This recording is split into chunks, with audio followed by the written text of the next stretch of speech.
મુન્દ્રા તાલુકા વિસ્તારમાં આવેલા Adani parking Mokha Pragpar road પાસે ટ્રેલર તથા કન્ટેનરમાંથી માદક પદાર્થ હેરોઇન 185 ગ્રામ કિંમત ₹37 લાખના મુદ્દામાલ સાથે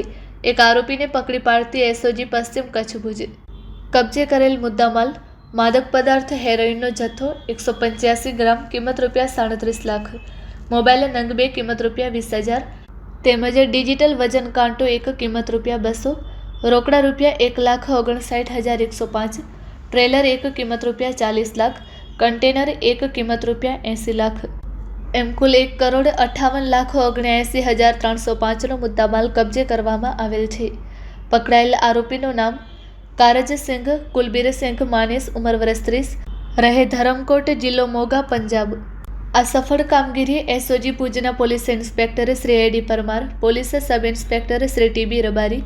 તથા એએસઆઈ ચેતનસિંહ જાડેજા, રજાકભાઈ સોતા, માણેકભાઈ ગઢવી તથા police head constable Gopalbhai Gadhvi તેમજ ભાવેશભાઈ ચૌધરી, પૃથ્વીરાજસિંહ વાઘેલા તથા police constable Dineshbhai Chaudhari, drive head constable Mahipatsinh Solanki નાઓ દ્વારા કરવામાં આવેલ છે।